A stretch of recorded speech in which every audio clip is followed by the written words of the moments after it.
Bismillahirrahmanirrahim. Assalamualaikum warahmatullahi wabarakatuh.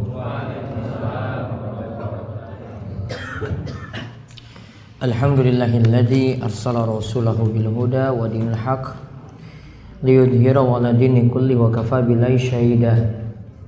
Wa asyhadu an la ilaha illallah wahdahu la syarikalah wa asyhadu anna Muhammadan abduhu wa rasuluh. Allahumma salli ala nabiyyina Muhammad wa ala alihi wa man tabi'ahum bi ihsan ila yaumiddin. Allahumma inna nas'aluka ilman nafi'a wa rizqan thayyiba wa amalan mutaqabbala. Allahumma inna na'udzubika min zawali ni'matik wa tahawuli afiyatik wa fujaati niqmatik wa jami'i sakhatik. Baik para jamaah sekalian, Bapak Ibu-ibu yang mungkin senantiasa dirahmati dan diberkahi Allah Subhanahu wa taala. Kesempatan malam hari ini dengan nikmat yang telah Allah anugerahkan pada kita sekalian, mungkin terus ditambahkan dengan nikmat yang banyak. Kali ini kita kembali melanjutkan bahasan dari kitab Riyadhus Shalihin karya Imam Yahya bin Syarif An-Nawawi. Masih dalam pembahasan kasratu turuqil khair, yaitu banyaknya jalan-jalan kebaikan. Pada kesempatan sebelumnya kita sudah lihat tentang iman itu ada 60 sekian atau 70 sekian cabang. Al-imanu bid'un wa sab'una aw bid'un wa sittuna syu'batan. Iman itu ada 60 atau 70 sekian cabang. Yang paling tinggi adalah kalimat la ilaha illallah. Kemudian yang paling rendah adalah imatatul adza anit thariq, yaitu menyingkirkan gangguan dari jalan. Sekarang kita lihat hadis nomor 126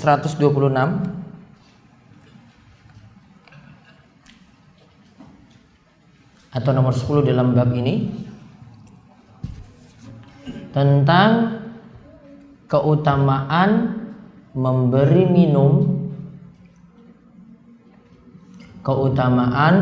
minum pada hewan. Kalau di sini khusus kita bahas memberi minum pada anjing. Kita lihat dulu hadisnya, saking Abu Hurairah radhiyallahu anhu, bahwasanya Rasulullah sallallahu alaihi wasallam bersabda,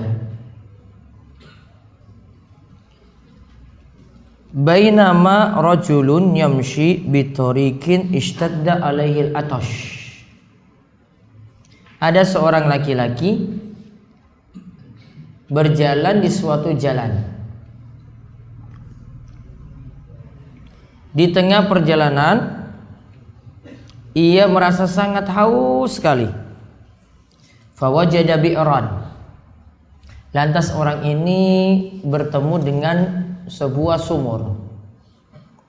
Fanazala fiha fasyariba. Lantas ia turun ke dalam sumur tadi dan minum air dari sumur tersebut. Ia turun sumur, kemudian minum air dari sumur tadi. Summa kharaja. Kemudian dia keluar lagi, naik. Fa idza kalbun yalhasu ya'kulu sara minal atash. Kemudian tiba-tiba ada seekor anjing menjulurkan lidahnya ke tanah karena kehausan. Biasa kalau anjing itu haus, nampak dari apanya? Lidahnya itu keluar. Nah, kemudian orang itu berkata, faqala rajul laqad balagha hadzal kalbu minal atashi mislul ladzi kana qad balagha minni. Orang ini mengatakan, anjing ini benar-benar kehausan sebagaimana diriku tadi. Berarti dia kasihan pada anjing tadi. Kemudian disebutkan di sini, fanazalal bi'ra. Dia turun lagi ke sumur tersebut, famala'a khuffahu. lalu dia penuhin sepatunya. Jadi dia bawa turun tuh sepatu, ya. Dia isi sepatunya dengan air. Fa mala'a khuffahu ma'an, dia isi sepatunya itu dengan air, summa amsakahu bifaihi. Lalu dia naik sambil pegang sepatu tadi, dia gigit dengan mulutnya. Ya, dengan mulutnya. Kemudian dan dia naik ke atas. Hatta rokiya fasaqal kalba. Sampai naik ke atas, kemudian dia memberi minum kepada anjing tadi. Fasyakarallaha lahu, faghafara lahu. Allah pun berterima kasih pada orang tadi dan mengampuni dosa-dosanya. Allah berterima kasih pada orang tadi karena apa?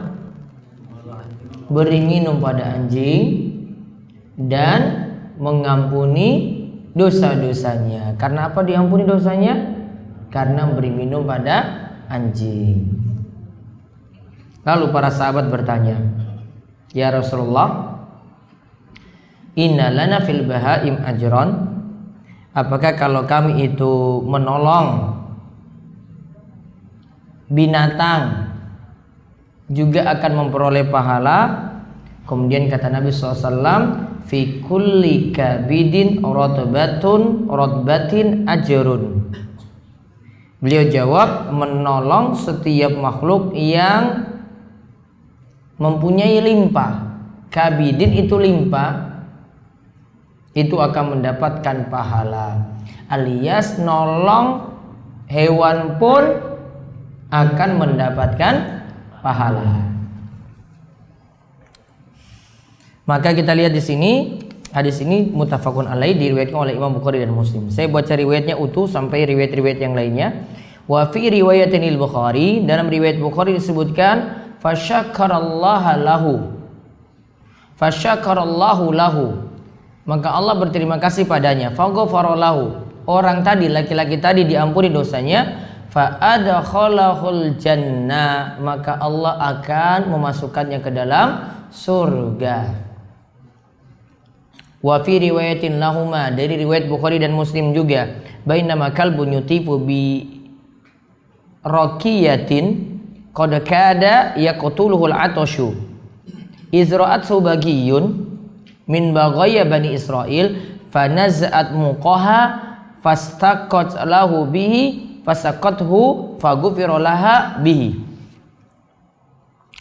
Lalu diceritakan lagi pada suatu ketika, ini dalam hadis riwayat Bukhari dan Muslim, ada seekor anjing berputar-putar di sekitar sebuah sumur. Hampir saja ia akan mati. Hampir saja ia akan mati. Dikarenakan apa? Atash, yaitu dikarenakan haus. Maka tiba-tiba izra'atu bagiyun, ada seorang wanita pelacur dari kalangan Bani Israel. Fanaza'at muqaha, wanita itu lalu melepaskan sepatunya. Fastaqat lahu bihi, kemudian mengambil air untuk anjing tadi dan meminumkan air itu padanya. Fasaqathu faghfira laha bihi. Lantas airnya sudah diambil, pakai apa tadi? Sepatu juga, lalu diberikan minuman tadi kepada anjing tersebut. Muk di sini katanya sepatu kulit, yutifu itu artinya berkeliling-keliling atau berputar-putar, rakiyatin yaitu sumur. Sekarang kita lihat bahasan ini Bapak Ibu-ibu sekalian, tentang memberi minum pada anjing. Dapat pahala atau tidak? Dapat. Diampuni dosanya atau tidak? Diampuni dosa-dosanya.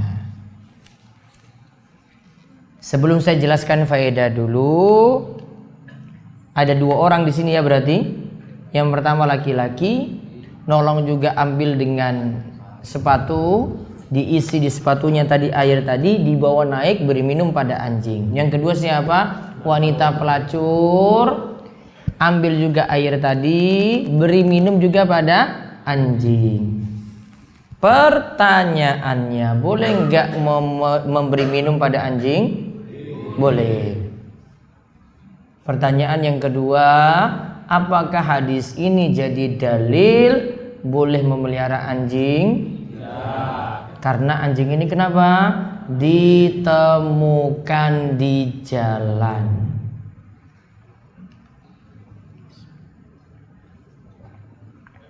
Bukan anjing itu dibawa masuk dalam rumah untuk jadi satpam. Paham ini bedanya? Ceritanya paham Ji? Ini bukan anjing dalam rumah terus diberi minum, namun anjingnya ketemu di pinggir jalan, lihat itu haus, muter-muter sumur, kasihan anjingnya nggak bisa turun ambil air, kemudian diberi minum oleh laki-laki ini atau oleh pelacur tadi, dapat pahala. Terus muslim boleh memelihara anjing atau tidak?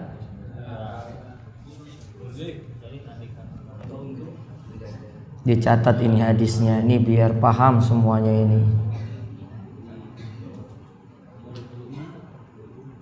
Kata Nabi SAW, maniktana kalban illa kalba masyiyatin au kalba saydin naqasa min amalihi kulla yawmin qiratun.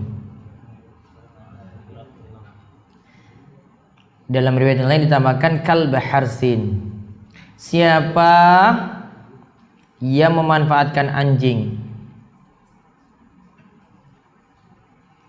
selain dari 3 hal, berarti kalau selain dari ini berarti dibolehkan yang 3 ini. Berarti sekarang memanfaatkan anjing yang boleh. 1, untuk jaga hewan ternak, masyiatin.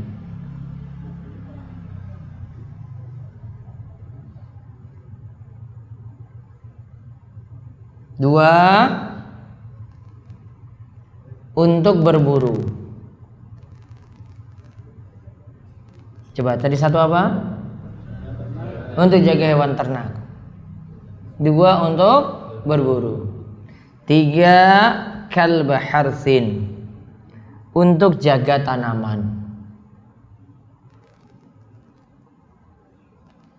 Naqasa min amalihi kulla yawmin qirat, maka akan berkurang dari amalnya setiap hari 1 qirat.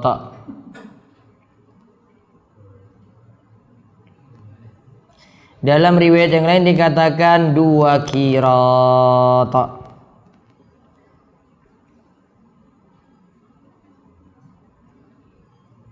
Kata para ulama, qirat ini sebuah jumlah yang kecil. Pokoknya pahala dari orang yang memelihara anjing ini selain 3 tujuan tadi, maka amalannya itu berkurang setiap hari. Ini hari Senin berkurang, besok Selasa lagi berkurang, besok Rabu lagi berkurang, terus seperti itu, kecuali untuk 3 tujuan tadi. Apa 3 tujuan? Untuk jaga ternak, untuk berburu, untuk jaga tanaman. Ingat 3 ini ya. Maka berarti selain 3 itu, berdasarkan tekstual hadis ini, berarti jadi bermasalah. Kalau tadi dikatakan berkurang 1 qirat, ya, yang lainnya itu menyatakan berkurang 2 qirat, berarti ada kerugian memelihara anjing. Kerugian yang pertama, pahala berkurang. Ditulis kerugiannya sekarang.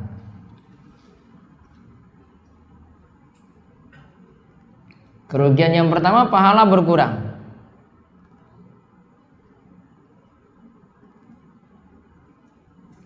Kerugian yang kedua, Yang kedua, kalau dipelihara dalam rumah, maka malaikat akan sulit masuk.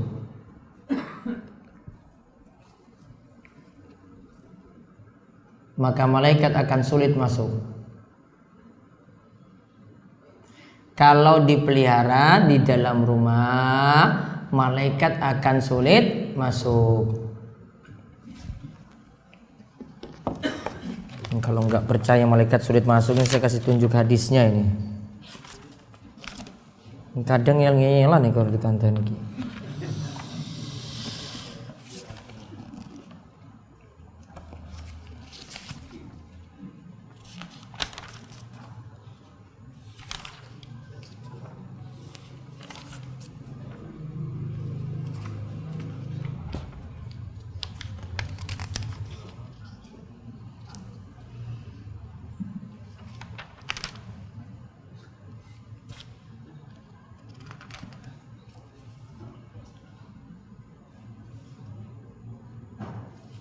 Nah, kalau yang punya buku ini ya, di halaman 732. Hadis nomor 1686. Hadis 1686. Halaman 732. Lompat jauh sekali.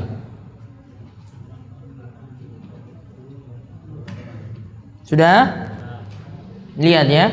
Ini nanti sampaikan pada yang ini.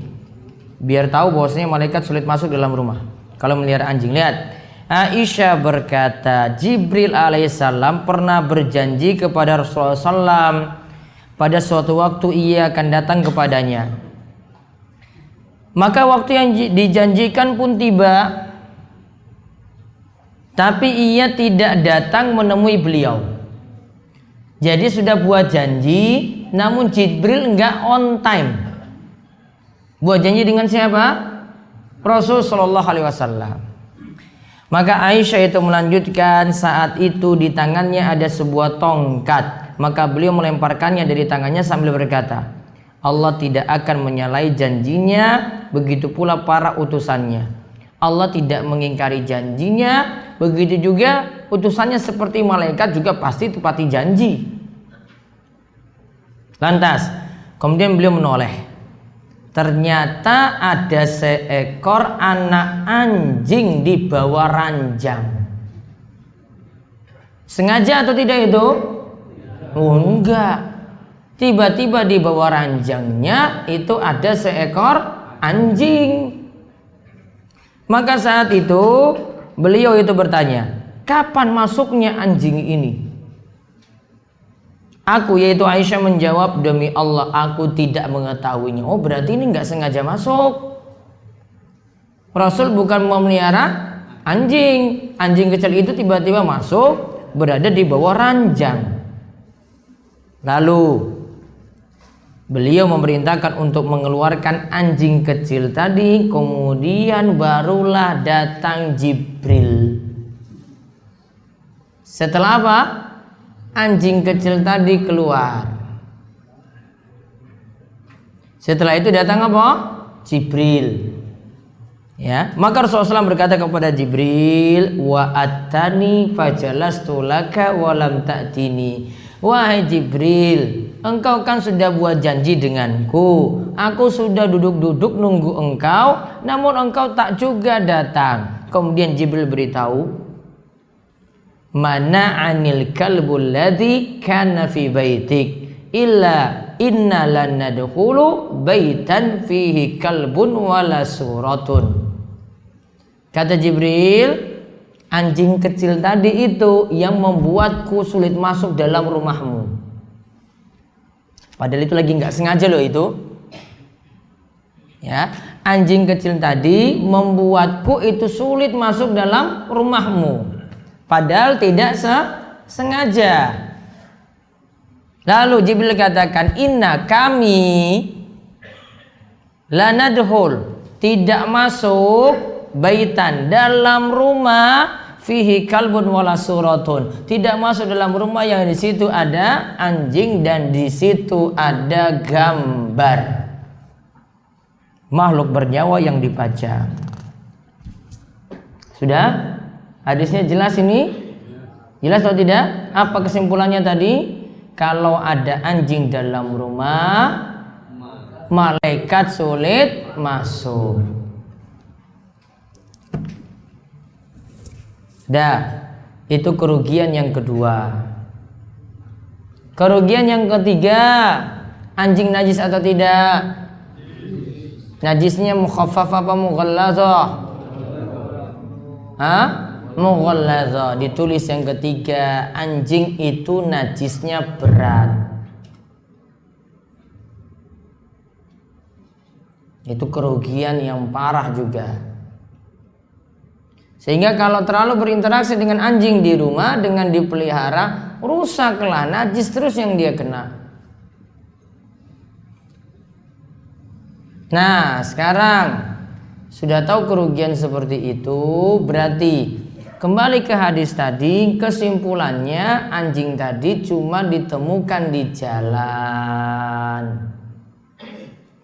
Boleh ditolong atau tidak? Boleh. Memelihara boleh atau tidak? Enggak boleh. Nolongnya boleh. Ini kita punya bekas makanan nih, bawa pulang. Oh, ada anjing situ. Ini kayaknya kelaparan nih, tuan rumah nggak pernah ngurus nih. Dikasih makan. Boleh. Nah, mau melihara enggak? Boleh. Nah, ini kenapa ditekankan di sini? Karena tersebar video-video, ada yang pakai jilbab memelihara anjing, ada yang pakai cadar memelihara anjing. Orang pakai jilbab dan cadar bukan dalil, orang paham. Jelas nggak paham.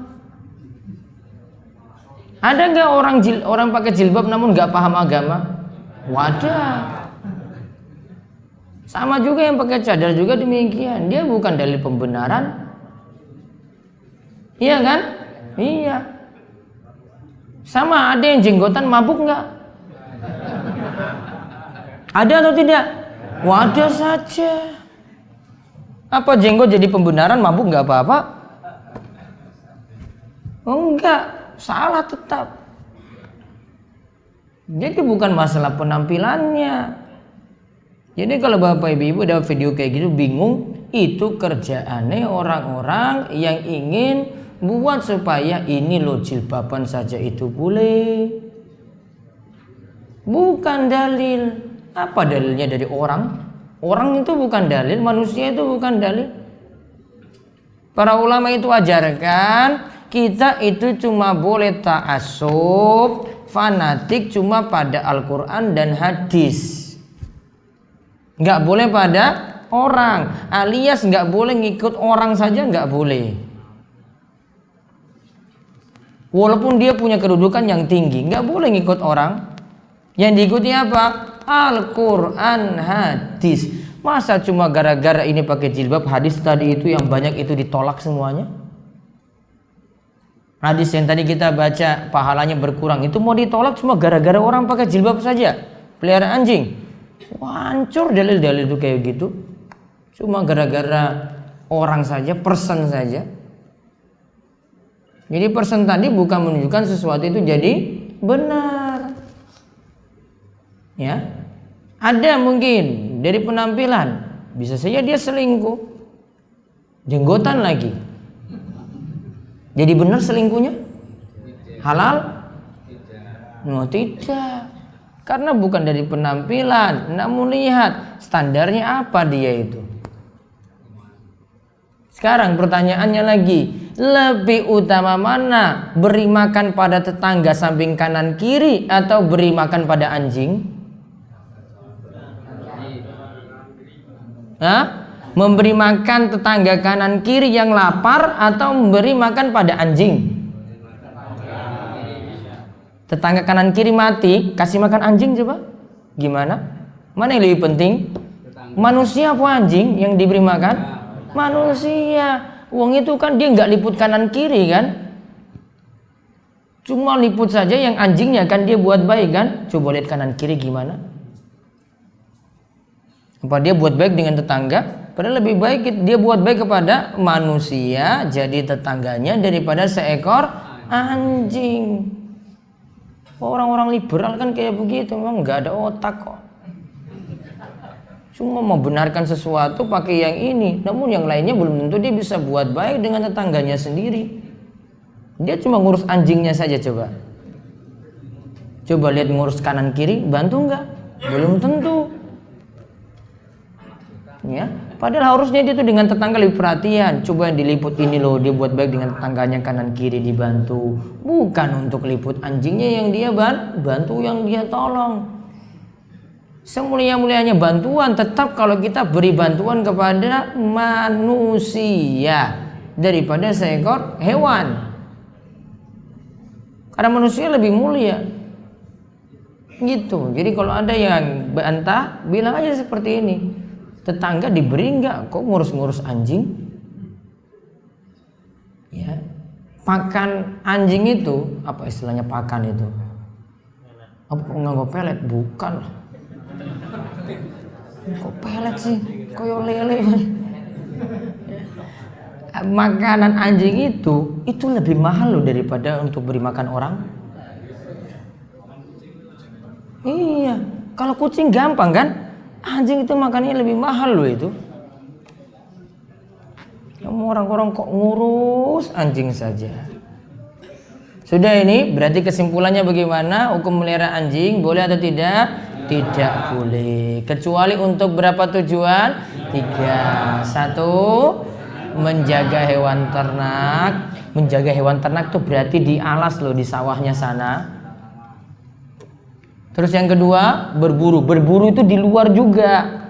Hewannya dilepas, anjingnya dilepas. Baca bismillah. Jadi kalau cara berburu itu, anjingnya dilatih dulu. Kalau anjingnya belum dilatih, belum bisa. Ya. Maka dibedakan, nanti dibuka surat Al-Maidah ayat 4, itu dibedakan anjing yang pintar dan anjing yang bodoh. Anjing yang pintar kalau dilepas berburu, bismillah, dapat hewan buruan tadi bawa pulang, entah itu masih hidup atau sudah mati, pokoknya jadi halal. Namun kalau anjingnya bodoh, dilepas, dia makan sendiri.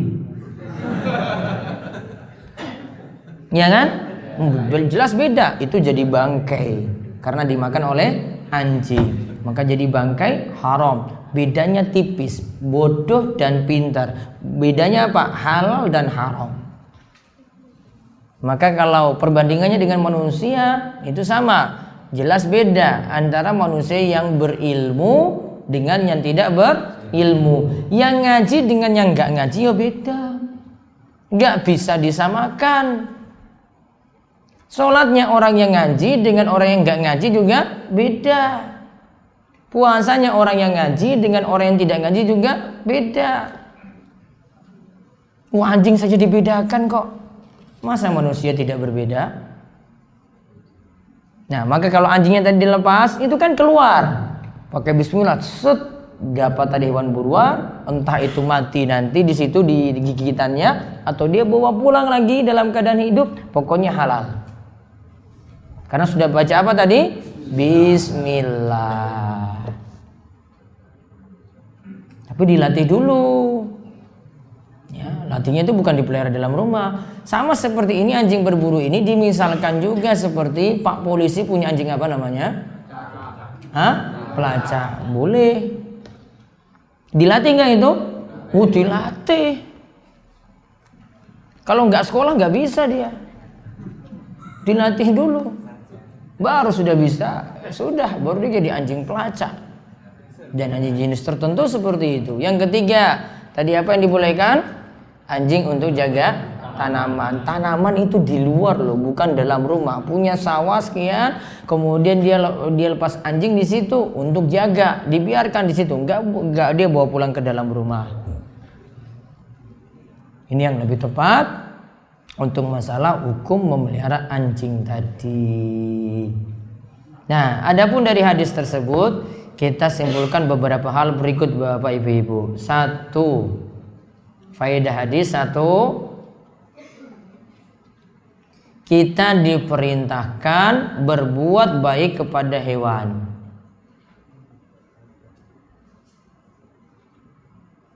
Kita diperintahkan untuk berbuat baik kepada hewan. Selama hewan tersebut tidak diperintahkan dibunuh. Selama hewan tersebut tidak diperintahkan dibunuh. Apa saja hewan yang diperintahkan dibunuh? Ular. Ini hewan-hewan fasik ya. Ular, terus tikus, kalajengking, ya masuk. Cecak juga masuk. Tokek masuk sejenis cecak. Ya, itu sama sejenis. Kalau ini diperintahkan, maka misalnya Nabi SAW itu katakan, kalau siapa yang niat ya cicak di tembok, nanti ketika dilempar atau dipanas satu kali, ditembak satu kali, jatuh pahalanya lebih besar. Kalau 2 kali berkurang lagi, kalau 3 kali berkurang lagi. Seperti itu. Kemudian faedah yang kedua, keutamaan hadis ini menunjukkan keutamaan memberi minum dengan air. Keutamaan memberi minum dengan air. Tadi yang diberi minum siapa? Anjing. Kalau dengan anjing saja dapat pahala, kira-kira kalau dengan manusia mana yang lebih besar pahalanya? Manusia. Maka ini perintah umum. Kalau anjing saya dapat pahala, maka manusia lebih-lebih lagi. Jadi apa dalilnya berikan minum kepada manusia itu mendapatkan pahala? Pakai dalil ini. Karena kalau anjing itu saja dapat pahala, apalagi dengan manusia. Contohnya apa?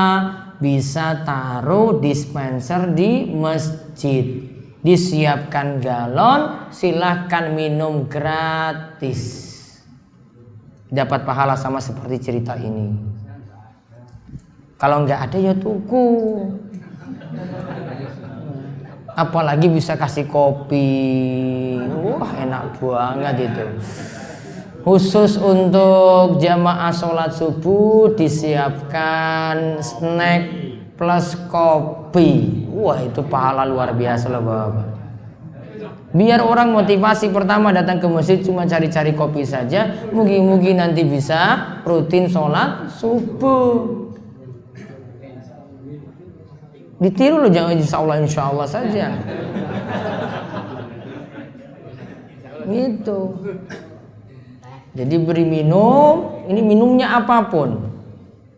Ya, putih kek, teh kek atau kopi disiapkan untuk itu. Terutama misalnya kalau ada yang punya masjid itu pinggir jalan, kemudian orang lalu lalang di situ. Siapkan air di kamar mandinya, orang manfaatkan kan? Juga kalau haus, siapkan tempat untuk minum, galonnya habis so diganti. Kan bisa ambil dari kas masjid untuk itu. Berarti orang yang nyumbang masukkan uang dalam kas masjid atau kotak masjid, itu juga dapat pahala dari minum, beri minum pada orang lain tadi. Kemudian faedah yang lainnya lagi.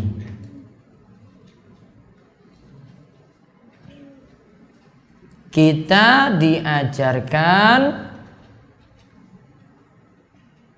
memberikan kasih sayang kepada siapapun. Kalau tadi diperintahkan pada anjing atau pada hewan, pada semua makhluk juga sama. Kita diperintahkan untuk berbuat baik atau berkasih sayang kepada siapapun. Ada yang butuh bantuan, diangkut barangnya ke atas kendaraannya. Ada yang susah, entah kita berikan pinjaman atau berikan bantuan cuma-cuma, tidak harap ganti. Kemudian faedah lagi yang berikutnya, Rahmat Allah dan ampunannya begitu luas. Rahmat Allah dan ampunannya begitu luas.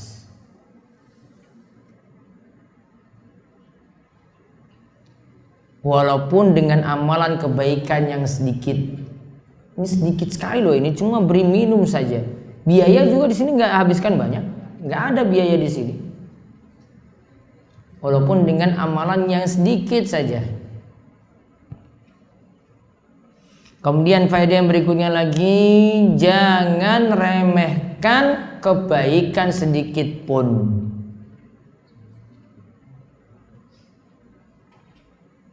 Ini kan kebaikan yang orang anggap ringan, namun pahalanya besar, ampunannya banyak. Namun banyak yang remehkan ini.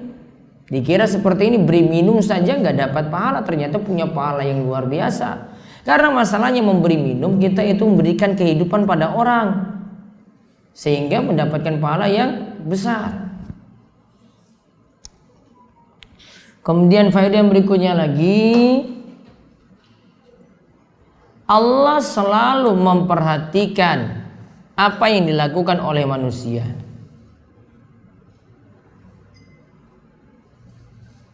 Allah selalu memperhatikan apa yang dilakukan oleh manusia. Artinya tadi anjing ini diberi minum oleh laki-laki tadi, Allah tahu, Allah memberikan balasan. Anjing tadi diberi minum oleh wanita pelacur tadi, Allah tahu, Allah memberikan balasan.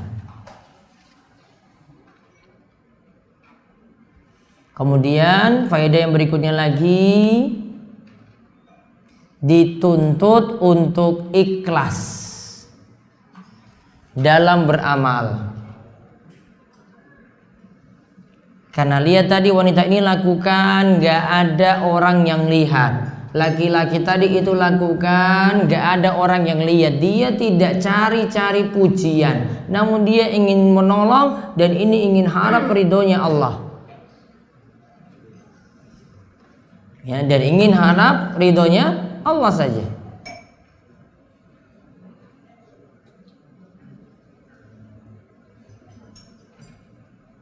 Kemudian faedah yang berikutnya lagi, perbuatan zina sudah tersebar pada Bani Israel.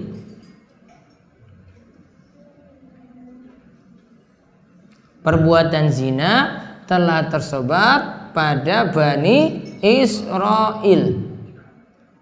Karena tadi wanita pelacur ini disebut wanita pelacur dari Bani Israel. Berarti di kalangan Bani Israel sudah ada wanita pelacur seperti itu.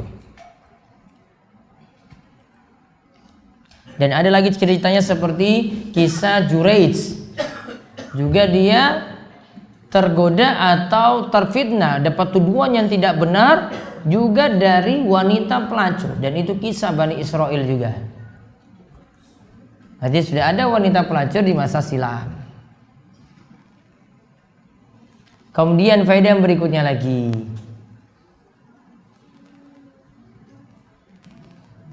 dosa besar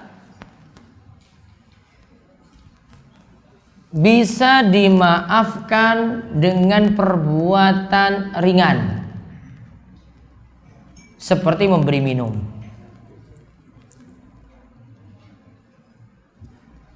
Seperti memberi minum. Karena tadi disebutkan dalam hadis, setelah wanita ini beri minum, Rasul katakan faghufira lahu. Faghufira laha bi. Diampuni dosa-dosanya karenanya. Dosa apa yang diampuni? Kemungkinannya dosa besar juga, zina yang dia lakukan juga diampuni. Maka menunjukkan amalan-amalan baik bisa menghapus seperti itu, Bapak Ibu-ibu sekalian. Amalan-amalan baik yang ringan, walaupun ringan ini bisa menghapuskan perbuatan fahisyah seperti zina yang disebutkan di sini. Nah, sekarang apakah zinanya di sini dibenarkan? Dapat pahala loh ini. Mana yang dapat pahala di situ? Beri minumnya. bukan karena status dia sebagai seorang pelacur. Karena tadi laki-laki juga beri minum, dia nggak pelacur di situ, dapat pahala. Maka bukan karena zinanya tadi dia dipuji, namun dia dipuji karena apa? Menolong anjing, beri minum pada anjing. Maka dicatat faedah berikutnya, perbuatan zina di sini tidak dibenarkan. Perbuatan zina di sini tidak dibenarkan.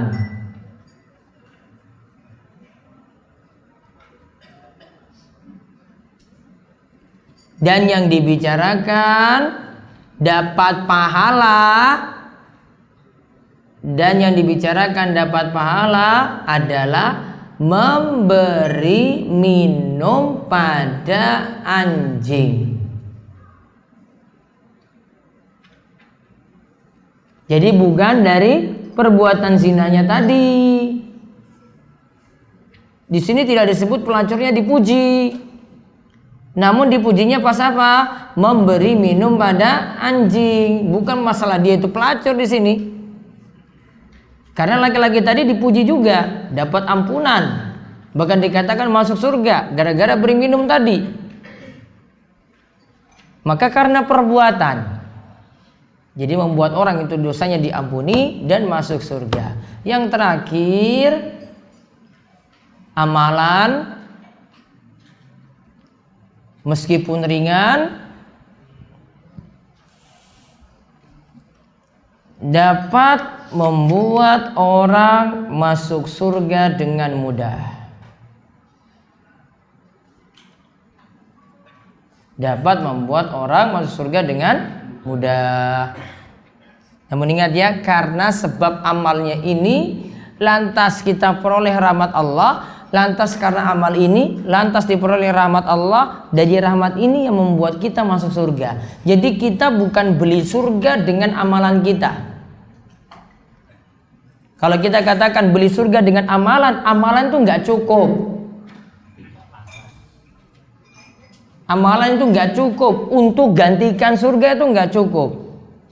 Maka yang ada yang membuat kita masuk surga itu bukan karena amal kita, namun rahmat Allah.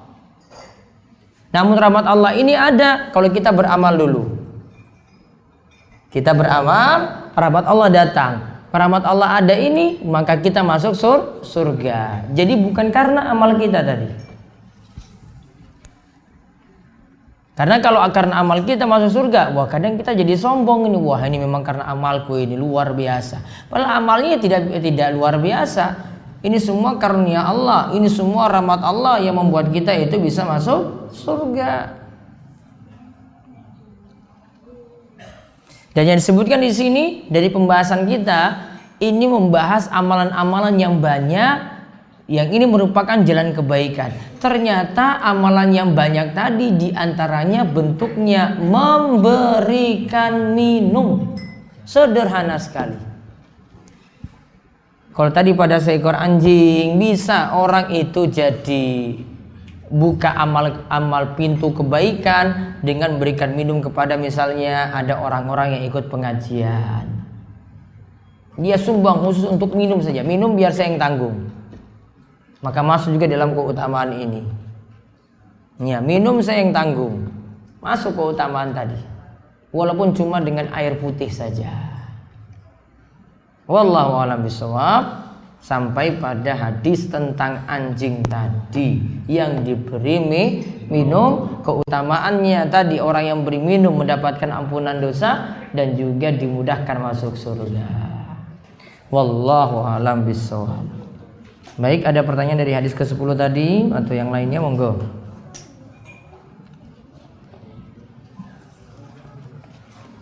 Ya.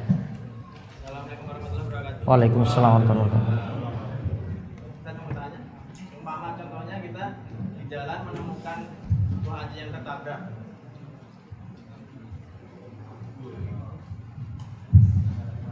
Umpama contohnya kita menemukan haji yang tertabrak dan kemudian masih bisa hidup.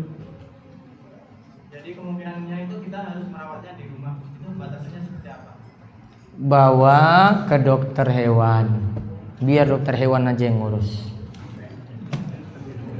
Sama sebelumnya kayak kalau salah pernah dengar kalau ada anjing hitam itu kita boleh sebut. Baik.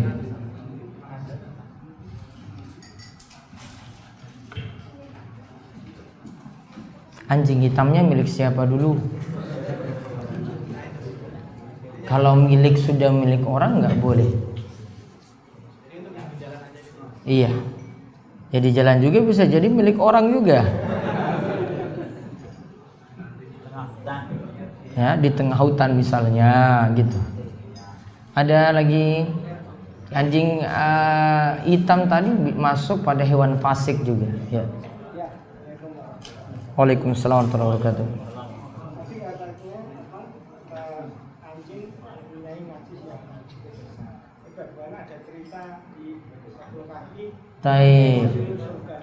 Kok bisa ada cerita dalam Ashabul Kahfi? Sekarang pertanyaannya, anjing tadi bersama Ashabul Kahfi ataukah bersama Nabi Muhammad SAW? Bersama Ashabul Kahfi. Cerita itu di masa Kanjeng Nabi apa sebelum Kanjeng Nabi? Sebelum. Sudah berarti terjawab. Kita ikuti tuntunannya Nabi Muhammad SAW, bukan ngikut syariat sebelum Nabi Muhammad yang ini sudah dilarang. Saya contohkan biar lebih ekstrim lagi. Boleh nggak nikah tanpa wali? Boleh atau tidak? Tidak boleh. Namun Nabi Adam dan Hawa nikah tanpa wali. Boleh nggak? Ada yang punya alasan, saya nikah saja tanpa wali. Buktinya Nabi Adam dan Hawa nikah tanpa wali. Benar nggak ini logikanya? Ngawur. Iya kan? Kenapa? Taruhlah yang pertama itu syariatnya Nabi Adam. Kita tidak pakai lagi. Kenapa tidak pakai lagi? Nabi katakan la nikaha illa biwali. Tidak ada nikah kecuali dengan seorang wali. Berarti sudah dihapus itu. Yang kedua, itu tidak ada walinya karena memang tidak dituntut ada wali ketika itu. Ya, tidak perlu ada wali ketika itu. Cukup saja langsung dinikahkan, sudah. Allah yang langsung satukan mereka. Pon, ya. Jadi jangan pakai dalil anjing Ashabul Kahfi untuk memelihara anjing. Itu ajaran sebelum Nabi Muhammad. Tidak dipakai lagi di masa Nabi Muhammad karena beliau sudah melarangnya. Jadi kaidahnya, setiap ajaran yang bertentangan nanti dengan syariat Nabi Muhammad, kalau ada ajaran sebelumnya, maka tetap yang dihubungkan syariat Nabi Muhammad SAW. Contohnya tadi saya sebutkan juga tentang wali. Kenapa sampai saya sebutkan cerita itu? Karena ada yang pernah telepon saya, ibu-ibu atau janda gitu, ada laki-laki yang ingin nikahi dia, kemudian dibohongin oleh laki-laki ini. Seperti tadi, kamu nggak apa-apa nikah dengan saya tanpa wali. Buktinya Nabi Adam menikahi Hawa tanpa wali. Saya langsung jawab pada ibunya, itu cuma kerjain ibu saja itu. Itu laki-laki yang nggak benar. Ada lagi. Waalaikumsalam warahmatullahi wabarakatuh. Masih sekitar anjing ya. Iya. Kebetulan yang nyata lah, saudara saya melihara tapi melihara tapi punya kandang jauh gitu dari rumah. Ada gubuk gitu. Jadi itu penggunaannya berbeda cara ini. Yang mereka kan belum dari hutan gitu. Ada anjingnya itu tapi punya gubuk sendiri gitu. Nggak apa-apa. Kalau jauh dari rumah, tujuannya tertentu bukan untuk jaga rumah, boleh. Kalau sekitar halaman yang main di atas. Enggak boleh. Teritis gitu. Enggak boleh. Jauh tadi sudah betul. Nah, terus tadi kan, jadi kalau di dalam rumah juga ada anjing. Malakan itu Gak mau masuk kan? Bagaimana kalau malakal maut itu masuk udah ya? Baik. Ada orang sakit ya, mau orang sakit sudah parah saja. Di rumahnya itu ada anjing di dalam. Malakal maut masuk kan? Malaikat maut tidak dibahas dalam hadis tadi. Itu pengkhususan. Malaikat rahmat. Malaikat rahmat. Jadi jangan mau nunda-nunda kematian pelihara anjing. Iya. Kalau kayak gitu semua pelihara anjing aja biar malaikat maut nggak datang-datang. Ada lagi? Mana siapa tadi? Ya.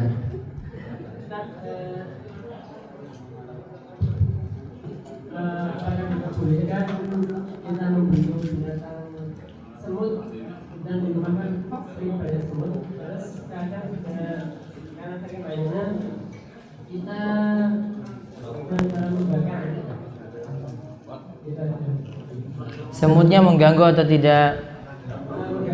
Mengganggu. Berarti boleh dibunuh. Kalau dibakar baiknya tidak. Jangan dibakar dengan api. Ada larangannya sendiri. Baik, ketika digigit atau terkena najis anjing, bagaimana cara membersihkannya? Berikut hadisnya dari Abdullah bin Mughaffal. Idza walaghal kalbu fil inna'i faghsiluhu sab'a marratin wa afiruhu saminna fit turab. Jika anjing menjilat salah satu bejana di antara kalian, maka cucilah 7 kali dan gosoklah yang ke-8 dengan menggunakan debu. Ada yang dikatakan 7 kali, yang pertama itu juga dengan debu.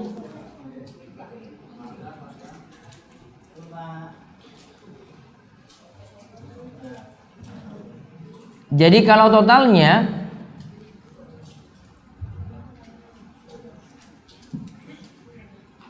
nanti ada 8 cucian, 7 nanti dengan air, salah satunya nanti menggunakan debu. 7 nanti dengan air, yang ke-8 entah mau taruh di awal atau di akhir, pokoknya itu dengan debu. Ustadz, bagaimana hukum akikoh? Akikoh sunnah atau sunnah muakkad dilakukan pada hari ke-7, dan ini cuma diperintahkan bagi orang yang mampu. Kalau tidak mampu tidak diperintahkan akikoh. Bolehkah seorang anak mengakikohkan orang tua? Tidak boleh. Harusnya orang tua yang mengakikohkan anak, bukan anak yang mengakikohkan orang tua. Bagaimana cara makan dan minum yang sesuai dengan sunnah? Oh, ini pembahasannya panjang. Ya, ada adab-adab yang mesti dipenuhi. Makan minumnya baca bismillah, baiknya itu afdalnya sambil duduk, dan nanti ada adab-adab yang lainnya lagi. Apa doa atau benarkah doa sebelum makan cukup bismillah saja? Benar. Nabi SAW pernah nasihati seorang anak yang makannya tidak beres. Nabi katakan, samillah, sebutlah nama Allah, wa kul biyaminik, makanlah dengan tangan kananmu, wa kul mimma yalik, dan makanlah yang di dekatmu. Disuruh baca bismillah di awal.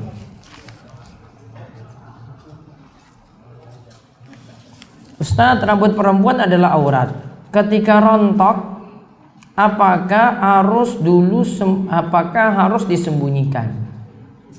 Kalau rambutnya sudah lepas dari kepala, maka tidak lagi aurat. Mau dia ditemukan di lantai, mau dia ditemukan di jalan, sudah, karena sudah terpisah dari bagian kepala, maka tidak dianggap lagi pembahasannya masuk aurat ataukah tidak. Seorang perempuan ketika potong rambut, apakah potongan rambutnya perlu dibawa pulang? Tidak perlu. Mau bawa pulang juga untuk apa? Setiap bulan ruah, sebagian umat Islam mengadakan doa kepada para arwah leluhur mereka dengan cara mengadakan amalan-amalan. Apakah amalan itu dulu dijentuhkan Nabi Muhammad SAW? Tidak. Apakah boleh kita mengadakan amalan seperti itu untuk mendoakan para leluhur yang telah meninggal dunia? Tidak perlu.